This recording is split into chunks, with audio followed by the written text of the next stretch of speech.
Awa nungai kaya galoina duna laki bachahi kumja lisingani kunmathoi ngaside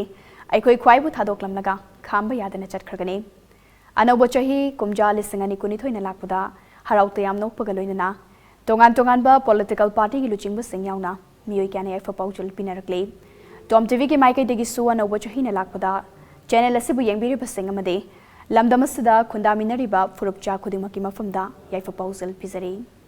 COVID kumba laina se koi mayam naiba 2000 sidagi 22 sidagi di punna honamiraga anoba sehigi nungaiba yaifa do koi thongni si haidana e alman sing ipaisa sing maruma pang sing isile nau sing Manipur gi leriba praja khudimukta aina wish tawjari oina na hayeng dagi haugadoriba anoba sahi 2022 gi sidagi lakadoriba anoba sahi sida Manipur ki miyam punamak media gi marom pang sing dagi atai punamak hanagum wathol lanthok mishimina leitaba strike ban leitaba blockade leitaba ingba takpa Manipur ma saukhatpa development gi lambi da changba dugma Manipur ma nungsinabagi lamda chatpa dugma Manipur ma apunba Manipur ma woinabagi emyamda yafa baujal nijari 2022 lakpada Manipur gi miyam praja khudimakta aigi maikaidagi adu aigi party NPP gi maikaidagi mayam pramakta base of wishes aduga a new happy prosperous peaceful year amo oinaba aigi maikaidagi wish tawjari anauba sahi lakadoriba 2022 gi anauba sahi lakadoriba sahi asida ingba tappa tangdu leitaba yamna saukhatpa adugumba sahi ama ohenbiba oirasunu haiduna Manipur gi praja singi mafamda ai anauba sahi lakpasiga iroinana masigi message pijari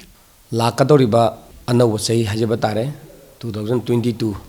lakpasida aina Manipur miyamda amasung khoi Bharat gi miyam nagrik punamakta aina appeal tawjani madudi khwaidagi phaba khwaidagi chakotpa khoi state amado oisno haidana aina ishori mafamda jai thaunijari anauba chahina lakpasidadi lamdamasida lairiba miyot minai amadi nupi singda thokliba domestic violence na singba kaya sing ado kudong thiba kaya sing thokadaba kaya sing asidagi ngakthokpiyu haiba wafam kharsi thamjari aduga laiba 2022 asida Manipur si yamna ing tapa nungai ai phaba tangdu leitaba afabadana thanba aduma makhan gi leba ama oibo oirasnu haidana isori mafamde thongni jari anauba chahi 2022 na lakpasida 2021 da thokhiba awa ana misi mina mayam pumnamakto amukhana halaktanaba haidana 2022 gi good wishes pijari anauba chahi sina lakpada akoigi iramdam Manipur punamaki oina awaba punamak kokpo oiduna afaba shanti haido purakpo oiracheno anauba chahi ingkumja lisingani ga kunithoina lakpada afaba miyut khandana praja singna Manipur sibu mangjin thaba adugumlaba state ama ohenba ngamgadagu misak singdo adu khalnana anauba chahi lakpada isor gi famda ayangna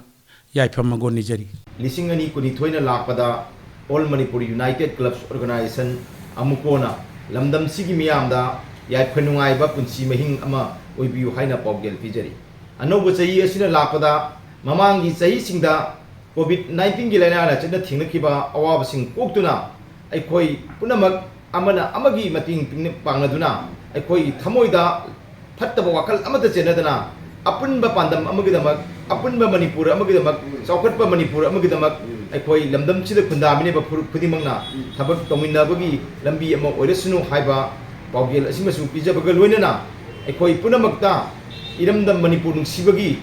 iramdam Manipur gidamga thabak tominabagi pungi ihul ama lainana taibang sema mapuna anoba chahi asina lakpada pinabiba orisunu haina amukona taibang sema bugi mafamda thongjari 2021 chahi loisalakpagi koi nungai taba amadi koi lakadaba 2022 lakpagi koi harau nungai ba koi mikup haiba tai lonaba koi hayeng dagi di koi 22 changakadabagi koi yamna nungai ba tanja sida aigi site gi koi leiriba myam maroina myam phan kendra da leiriba koi tongan ba jati singda koi gi harau nungai ba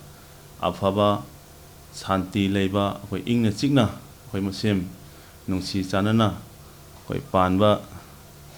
koi oirasanu haina lakada anu sahi sibu koi taramna umina si haina ai nungsi jabai gi myam phan kendra gi koi mipum khudimukta appeal tawjari 2022 se khwaidigi crucial khui amna critical oiba chahi ni hariba chahi se machine maram oragana manipur nganba manipur manghiba oigadorubnina lakadobjene election asidasu koi punamak khwaidagi ima leba ki damuta khanbi gadaba khwaidagi qualify oraba khwaidagi meaningful leraba khwaidagi tawimon khangba khwaidagi integrity leba aina ngasi MLA ojedru se miyang bidamuti stage ki damutena khanbiba miyoido